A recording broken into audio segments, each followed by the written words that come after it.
ఓం శ్రీ సాయినాథాయ నమః. శ్రీ సాయి సచ్చరిత్ర పారాయణం 16-17 అధ్యాయములు. బ్రహ్మజ్ఞానము. గత అధ్యాయములో చోల్కర్ తన మొక్కును ఎట్లు చెల్లించెనో, బాబా దానిని ఎట్లు ఆమోదించెనో చెప్పితిని. ఏ కొంచెమైనను భక్తి ప్రేమలతో ఇచ్చిన దానిని ఆమోదించేదననియు, గర్వముతోనూ అహంకారముతోనూ ఇచ్చిన దానిని తిరస్కరించేదననియు బాబా ఆ కథలో నిరూపించెను. బాబా పూర్ణ సచ్చిదానంద స్వరూపుడగుటచే కేవలం బాహ్య తంతును లక్ష్యపెట్టేవారు కాదు. ఎవరైనా భక్తి ప్రేమలతో ఏదైనా సమర్పించినచో మిక్కిలి సంతోషముతో ఆత్రముతో దానిని పుచ్చుకునేవారు. నిజముగా సద్గురు సాయి కంటే ఉదార స్వభావులు, దయాద్ర హృదయులు లేరు. కోరికలు నెరవేర్చు చింతామణి, కల్పతరువు వారికి సమానము కావు. మనము కోరినదల్లా ఇచ్చే కామధేనువు కూడా బాబాతో సమానము కాదు.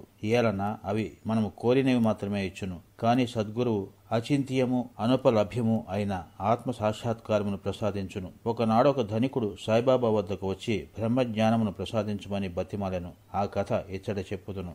సకల ఐశ్వర్యములను అనుభవించుచున్న ధనికుడు ఒకడు ఉండెను. అతడు ఇండ్లను, ధనమును, పొలములను, తోటలను సంపాదించెను. వానికి అనేక మంది సేవకులు ఉండేవారు.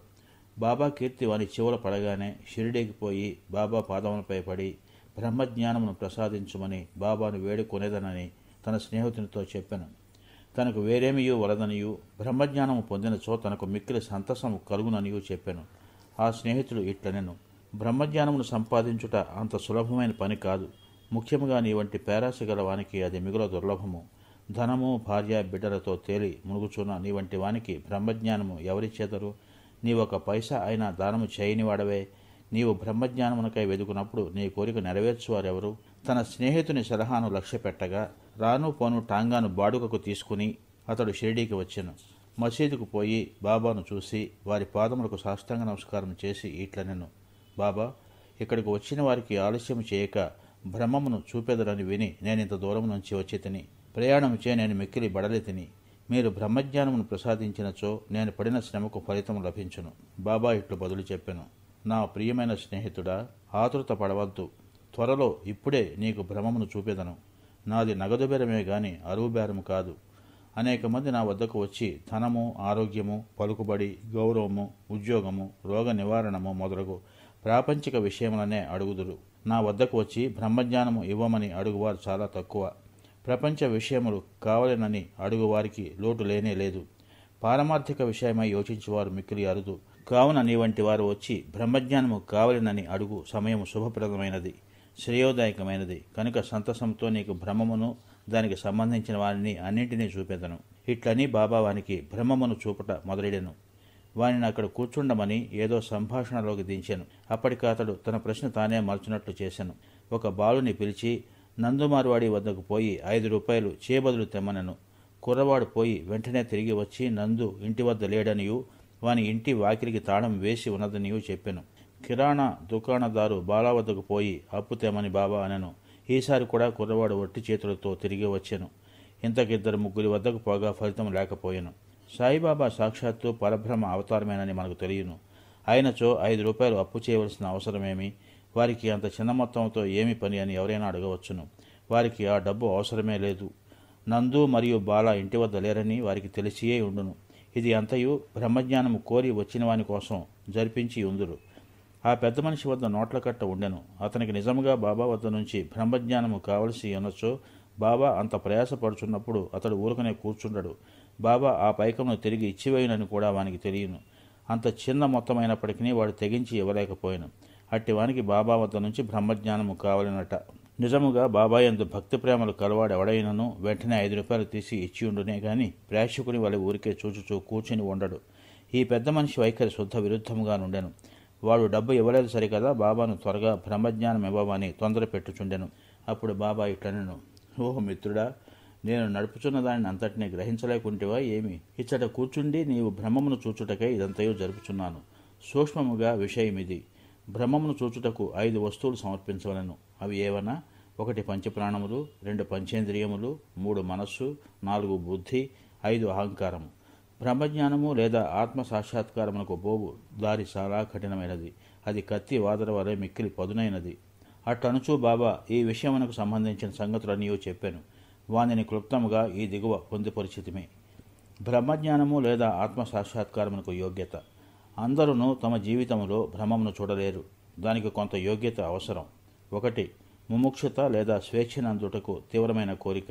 ఎవడైతే తాను బద్ధుడనని గ్రహించి బంధనముల నుండి విడివడుటకు కృతనిశ్చయుడై శ్రమపడి ఇతర సుఖములను లక్ష్యపెట్టక దానిని పొందుటకై ప్రయత్నించునో వాడు ఆధ్యాత్మిక జీవితమునకు అర్హుడు. 2. విరక్తి లేదా ఇహపర సౌఖ్యములందు విసుగు చెందుట. ఇహపర లోకములందు గల గౌరవములకు విషయములకు విసుగు చెందిన గాని పారమార్థిక రంగంలో ప్రవేశించుటకు అర్హత లేదు. 3. అంతర్ముఖత అంటే లోనికి చూచుట. మన ఇంద్రియమును బాహ్యమును చూచుటకే భగవంతుడు సృజించి ఉన్నాడు కనుక మనుష్యుడెప్పుడునూ బయటనున్న వానిని చూచును.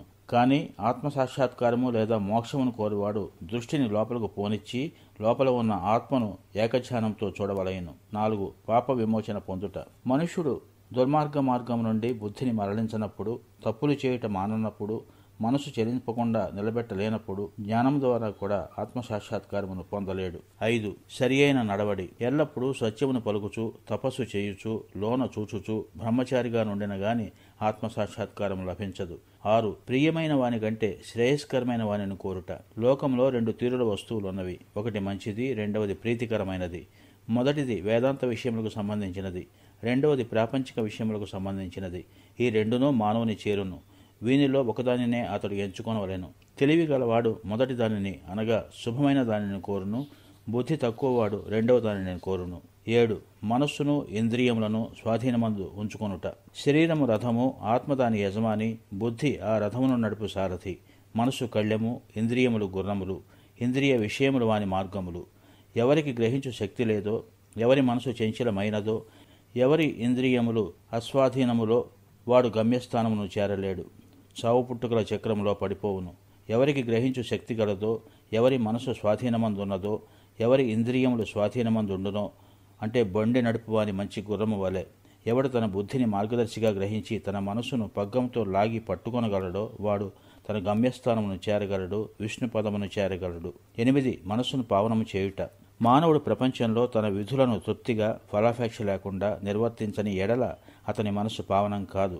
మనసు పావనము కానిదే అతడు ఆత్మసాక్షాత్కారం పొందలేడు. పావనమైన మనస్సులోనే వివేకం అనగా సత్యమైన దానిని అసత్యమైన దానిని కనుగొనుట, వైరాగ్యము అసత్యమైన దాని యందు అభిమానం లేకుండుట మొలకలెత్తి క్రమముగా ఆత్మసాక్షాత్కారమునకు దారి తీయును. అహంకారం రాలిపోనిదే, లోభం నశించనిదే, మనస్సు కోరికలను విడిచిపెట్టనిదే ఆత్మసాక్షాత్కారమునకు అవకాశం లేదు. దేహమే నేను అనుకొనుట గొప్ప భ్రమ. ఈ అభిప్రాయం అందు అభిమానం ఉండుటయే బంధమునకు కారణం. నీవు ఆత్మసాక్షాత్కారమును కాంక్షించినచో ఈ అభిమానమును విడువవలెను. 9. గురువు యొక్క ఆవశ్యకత. ఆత్మజ్ఞానము మిక్కిలి సూక్ష్మము, గూఢమైనది. ఎవరినైనను తమ స్వశక్తిచే దానిని పొందుటకు ఆశించలేరు కనుక ఆత్మసాక్షాత్కారం పొందిన ఇంకొకరి అంటే గురువు సహాయం మిక్కిలి అవసరం. గొప్ప కృషి చేసి శ్రమించి ఇతరులు ఇవ్వలేని దాన్ని అతి సులభముగా గురువు నుండి పొందవచ్చును. వారు ఆ మార్గమందు నడిచి ఉన్నవారు కావున శిష్యుని సులభముగా ఆధ్యాత్మిక ప్రగతిలో క్రమముగా ఒక మెట్టు మీద నుంచి ఇంకొక పై మెట్టునకు తీసుకొని పోగలరు. 10. భగవంతుని కటాక్షము. ఇది అన్నింటికంటే మిక్కిలి అవసరమైనది. భగవంతుడు తన కృపకు పాత్రులైన వారికి వివేకమును వైరాగ్యమును కలుగచేసి సురక్షితముగా భవసాగరం నుండి తరింపచేయగలడు. వేదములు అభ్యసించడం వల్ల గాని, మేధాశక్తి వల్ల గాని, పుస్తక జ్ఞానం వల్ల గాని ఆత్మానుభూతి పొందలేరు. ఆత్మ ఎవరిని వరించునో వారే దానిని పొందగలరు. అట్టి వారికే ఆత్మ తన స్వరూపమును తెలియచేయునని కఠోపనిషత్తు చెప్పుచున్నది. ఈ ప్రసంగము ముగిసిన పిమ్మట బాబా ఆ పెద్ద మనుషుని వైపు తిరిగి, అయ్యా, నీ జేబులో భ్రమము 50 దింతలు 10 రూపాయల నోట్ల రూపంలో ఉన్నది. దయచేసి దానిని బయటకు తీయము అనెను. ఆ పెద్ద మనుషుడు తన జేబు నుంచి నోట్ల కట్టలను బయటకు తీసెను. లెక్క పెట్టగా సరిగా 25 10 రూపాయల నోట్లు ఉండెను. అందరూ మిక్కిలి ఆశ్చర్యపడిరి. బాబా సర్వజ్ఞతను చూసి వాని మనస్సు కరిగెను. బాబా పాదములపై పడి వారి ఆశీర్వాదమునకై వేడెను. అప్పుడు బాబా ఇట్లనెను, నీ బ్రహ్మపు నోటుల కట్లను చుట్టి పెట్టుము. నీ పేరాసను లోభమును పూర్తిగా వదలనంత వరకు నీవు నిజమైన బ్రహ్మమును చూడలేవు. ఎవరి మనసు ధనమందు, సంతానమందు, ఐశ్వర్యమందు లగ్నమై ఉన్నదో వాడు అభిమానమును పోగొట్టుకోనంత వరకు బ్రహ్మమును ఎట్లు పొందగలడు? అభిమానమనే భ్రమ, ధనమందు తృష్ణ, దుఃఖమను సుడిగుండం వంటివి. అది అసూయ, అహంభావమను మొసళ్లతో నిండి ఉన్నది. ఎవరు కోరికలు లేనివాడో వాడు మాత్రమే ఈ సుడిగుండమును దాటగలడు. పేరాశయు, బ్రహ్మజ్ఞానమును ఉత్తర దక్షిణ ధ్రువముల వంటివి. అవి శాశ్వతముగా ఒకటికొకటి బద్ధ వైరము గలవి. ఎక్కడ పేరాస కలదో అక్కడ భ్రమం గురించి ఆలోచించడానికి గాని దాని ధ్యానమునకు గాని తావులేదు. అట్లయినచో పేరాస గలవాడు విరక్తిని మోక్షమును ఎట్లు సంపాదించగలడు? లోభికి భ్రాంతి గాని సంతుష్టి గాని దృఢ నిశ్చయము గాని ఉండవు. మనసునందు ఏమాత్రము పేరాసి ఉన్నను సాధనలన్నయూ ఆధ్యాత్మిక ప్రయత్నాలు మొదలైనవి నిష్ప్రయోజనములు. ఎవడు ఫలాపేక్ష రహితుడు కాడో, ఎవడు ఫలాపేక్ష కాంక్షను విడవడో, ఎవనికి వాని యందు విరక్తి లేదో అట్టివాడు గొప్ప చదువరి అయినప్పటికీ వాని జ్ఞానమెందుకు పనికిరానిది. ఆత్మసాక్షాత్కారం పొందుడికి ఇది వానికి సహాయపడదు. ఎవరు అహంకార పూరితులో, ఎవరు ఇంద్రియ విషయములు గూర్చి ఎల్లప్పుడూ చింతించెదరో వారికి గురుబోధలు నిష్ప్రయోజనములు. మనస్సును పవిత్రమనర్చుట తప్పనిసరి అవసరము. అది లేనిచో మన ఆధ్యాత్మిక ప్రయత్నములన్నయూ ఆడంబరము డాంబికము కొరకు చేసినట్లగును. కావున దేనిని జీర్ణించుకొనగలడో, దేనిని శరీరమునకు పట్టించుకొనగలడో దానినే వాడు తీసుకొనవలెను. నా ఖజానా నిండుగా ఉన్నది, ఎవరికి ఏది కావలసినా దానిని వారికి ఇవ్వగలను. కానీ దానిని పుచ్చుకొని యోగ్యత కలదా లేదా అని నేను మొదట పరీక్షించవలను. నేను చెప్పిన దానిని జాగ్రత్తగా వినచో నువ్వు తప్పక మేలు పొందేదవు. ఈ మసీదులో కూర్చుని నేనెప్పుడు అసత్యములు పలకను. ఒక అతిథిని ఇంటికి పిలిచినప్పుడు ఇంటిలోని వారు, అక్కడున్నవారు, స్నేహితులు, బంధువులు కూడా అతిథితో పాటు విందులో పాల్గొందురు. కావున అప్పుడు మసీదులో ఉన్నవారందరూ బాబా ఆ పెద్ద మనుష్యునకు చేసిన ఈ ఆధ్యాత్మిక విందులో పాల్గొనిరి. బాబా ఆశీర్వాదములను పొందిన పిమ్మట అచ్చట ఉన్నవారందరూ ఆ పెద్ద మనిషితో సహా మిక్కిలి సంతోషంతో సంతృష్టి చెందిన వారై వెళ్లిపోయిరి. బాబా వారి వైశిష్ట్యం. అనేక మంది సన్యాసులు ఇళ్లు విడిచి అడవులలోని గుహలలోనూ ఆశ్రమములలోనూ ఒంటరిగా ఉండి జన్మరాహిత్యమును గాని మోక్షమును గాని సంపాదించుటకు ప్రయత్నించెదరు. వారు ఇతరుల గురించి ఆలోచించగా ఆత్మానుసంధానమునందే మునిగి ఉందురు. సాయిబాబా అట్టివారు కారు. బాబాకు ఇల్లు గాని, భార్య గాని, సంతానము గాని, బంధువులు గాని లేరు. అయినప్పటికీ వారు సమాజంలోనే ఉండేవారు. బాబా 4-5 ఏళ్ల నుంచి భిక్ష చేసి ఎల్లప్పుడూ వేప చెట్టు కిందనే కూర్చునేవారు. లౌకిక విషయములందు నిమగ్నులైన జనులకు ఈ ప్రపంచంలో ఎట్లు ప్రవర్తించవలయనో బోధించడివారు. ఆత్మ సాక్షాత్కారం పొందిన పిమ్మట కూడా ప్రజల క్షేమమునికై పాటుపడు సాధువులు, యోగులు మిక్కిలి అరుదు. అట్టి వారిలో శ్రీ సాయిబాబా ప్రథమ గణ్యులు. కనుక హేమాడ్ పంత్ ఇట్లు చెప్పెను: ఏ దేశమునందు సాయిబాబా అను ఈ అపూర్వము అమూల్యము అయిన పవిత్ర రత్నము పుట్టినదో ఆ దేశము ధన్యము. ఏ కుటుంబంలో వీరు పుట్టిరో అదియూ ధన్యము. ఏ తల్లిదండ్రులకు వీరు పుట్టిరో వారును ధన్యులు. ఓం శ్రీ సాయినాథాయ నమః. 16-17 అధ్యాయములు సంపూర్ణము. శుభం భవతు.